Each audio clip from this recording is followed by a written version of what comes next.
ईश्वर से ये प्रार्थना कर रहा हूँ कि आप और आपसे जुड़े हुए लोगों को मैं आगे तक सुन सकूं, क्योंकि मैंने स्वयं को एक बोर्ड से सर, अधिक मैं कुछ आपकी नहीं जान पा रहा हूँ। हमारी संवेदनाएं आपके साथ हैं। आप मान के चलिए, आज का दिन रख लीजिए 6 मई का। आप अगले 30 साल तक ठीक रहेंगे और अगले 10 से 15 दिन में आपके परिजन ठीक होना स्टार्ट हो जाएंगे, क्योंकि ऐसी आशंकाएं दिख रही हैं हमको यहाँ से बैठ के। तो इसलिए परेशान मत होइए, दुख है हमारे को भी जो हुआ है। 1 महीने में जो हमने देखा है, शायद हम बहुत सालों तक भुला नहीं पाएंगे, बट जीवन को आगे चलाना है, पॉजिटिविटी लाना है, कोरोना को हराना है। आज हमारी डिबेट इस बात की है। डॉक्टर राहुल अच्छा होता। डॉक्टर राहुल, मुझे मुझे बहुत बहुत खुशी है डॉक्टर राहुल कि आप जैसे लोग मौजूद हैं। मैं ईमानदारी से कहूं तो मैं आपको रोज अपने प्रोग्राम में बैठाना चाहूंगा। और विवेक बिंद्रा जो शायद काम ना कर पाए जितना अच्छा, उतना अच्छा आपने काम किया। आपकी जो पॉजिटिविटी है मैं उसको सलाम करता हूं। मैं उर्वशी जी आपके पास आता हूं। 1.67 के आसपास का दोनों वैक्सीन का जो आंकड़ा है फीसदी, वो है, बैठता है लगभग 3 करोड़ के आसपास किसी ने बताया, अगर रफली आप ठीक कर दीजिएगा। और दूसरी बात जो सबसे महत्वपूर्ण बात वो हो रही है कि डॉक्टर राहुल भार्गव ने ये कहा कि आंकड़े कम हुए हैं, लेकिन क्या हमारा जो सबसे पहला पॉइंट था, उन्होंने कहा कि ये डिपेंड करेगी थर्ड वेव पे कि हम कितने कैसे बिहेव करते हैं। तो लॉकडाउन एक तरीका है कि लॉकडाउन की तरफ बढ़ा जाए, कंप्लीट लॉकडाउन की तरफ बढ़ा जाए, तो दैट की कैन अवॉइड थर्ड वेव। दूसरी बात यह है कि एक मॉडल की बात हो रही है देश में, और वो है महाराष्ट्र का मॉडल। लोगों ने कहा कि उन्होंने बहुत अच्छी तरह से टैकल किया, तो हमको भी उसी तरफ, यानी दिल्ली हो या कोई और हो, और अगर अच्छा उदाहरण है तो उसको अपनाना चाहिए। एक दूसरी बात यह है कि हम कैसे आगे बढ़ें, इसका सामने हमारे सामने समस्या है। और आगे के जो पॉइंट्स है उसमें यह है कि जिस तरह की समस्याएं आगे आती जा रही हैं, दिख रही हैं, प्रैक्टिकल प्रॉब्लम चाहे ऑक्सीजन से लेकर इंफ्रास्ट्रक्चर को लेकर, वो लगातार अभी भी बनी हुई हैं और कोर्ट उसमें जद्दोजहद कर रहा है। उर्वशी जी। जी, तो इसमें 2 पहलू हैं। एक तो आपका क्यूरेटिव ट्रीटमेंट साइड हो गया, जिसमें आपने कहा ऑक्सीजन है, बेड है, वेंटिलेटर हैं, और मैं कहूँगी डॉक्टर, नर्स, क्योंकि ज़िंदगियाँ डॉक्टर, नर्स बच जाते हैं। सिर्फ ऑक्सीजन और बेड और वेंटिलेटर से ज़िंदगी नहीं बचती। ये आपका क्यूरेटिव ट्रीटमेंट साइड है, जो अभी हमारे लिए बहुत प्रायोरिटी बन गया है, क्योंकि इतने अधिक केसेज़ आ रहे हैं दिन में।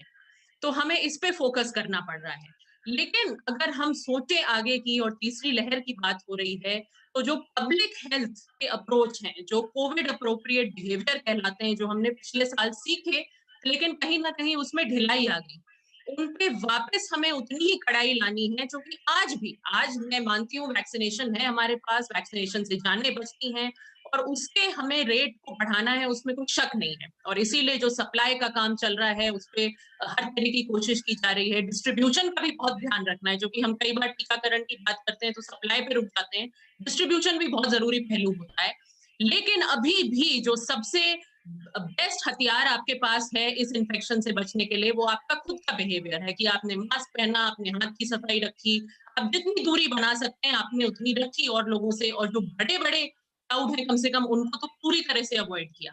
तो वो मैं कहूंगी आज भी जो पब्लिक हेल्थ अप्रोच है उस पर ध्यान देना बहुत जरूरी है, क्योंकि एकमात्र यही तरीका है अपने हेल्थ सिस्टम पे बर्डन कम करने का। हम सब लोगों को अस्पतालों में नहीं डाल सकते, और वो सही अप्रोच भी नहीं है। हम सब लोगों को ऑक्सीजन पे और वेंटिलेटर पे नहीं डाल सकते, और उसकी बिल्कुल जरूरत भी नहीं होगी, अगर हम ये बिहेवियर जो है इनको फिर उतनी ही कड़ाई से अपनाएं, और ये ना सोचें कि अब ये खत्म हो गई महामारी।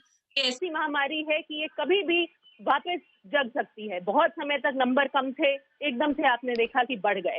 तो उर्वशी जी, मैं डॉक्टर के पास जाऊं। जी उर्वशी जी, मैं डॉक्टर के पास जाऊं और पॉलिटिकल डिबेट के अरेना में मैं जाऊं, जहां पे नूपुर शर्मा और रीना गुप्ता आम आदमी पार्टी की प्रवक्ता मौजूद हैं। रीना जी, आपका बहुत बहुत स्वागत है। मैं जाऊं उससे पहले मैं एक सवाल जानना चाहता हूं। बहुत अच्छी बात डॉक्टर राहुल भार्गव ने कही कि हम थर्ड वेव को क्रॉस नहीं आएगी, हम मान लेते हैं। हमने ये भी मान लिया था कि सेकेंड वेव नहीं आएगी, आ गई। लेकिन चलिए, डॉक्टर कह रहा है तो मैं मान लेता हूं, क्योंकि मैं मानता हूं, जिस मुल्क में रहता हूं उसमें मानता हूं कि वो खुदा है, डॉक्टर खुदा होता है, मान रहा है, वो भी साइंटिफिक टेम्परामेंट का एक आदमी है। लेकिन आप तो प्लानिंग और नीति आयोग से जुड़ी हैं। थर्ड वेव में जो सबसे ज्यादा मुश्किल चीज है वो ये कहा गया है कि बच्चे जो है उसकी पेरिफेरी में हैं। अब ये मुझे बताइए कि अभी तो हम अपने टीकाकरण के प्रोग्राम को इनिशिएट भी नहीं कर पाए हैं ढंग से। सेकंड जो है वो भी, जिन्होंने पहली डोज ले ली है 45 ईयर्स वाले, वो सेकंड वाली अभी नहीं ले पाए हैं। बच्चों को 12 से 18 वर्ष के बच्चों को लाना उस पेरिफेरी में, और अभी तो क्या है कि बुजुर्ग गए, जवान गए, और जो थर्ड वेव है उसमें बच्चे उसकी पेरिफेरी में, उसकी जद में हैं। तो हम कहां खड़े हैं, हम किस जगह पे हैं? आपने देखा अभी वो महोबा से फोन कॉल था, वहां पे लोगों की हालत वो बता रहे थे कि लोग बीमार हैं गांव में, घरों में, जिलों में। ये स्थिति हो चुकी है। तो हमारे इंफ्रास्ट्रक्चर की स्थिति कहां है, हम इसको कैसे मूल्यांकन करें, क्या पॉलिसी हो, ये जानना बेहद जरूरी है। उर्वशी जी।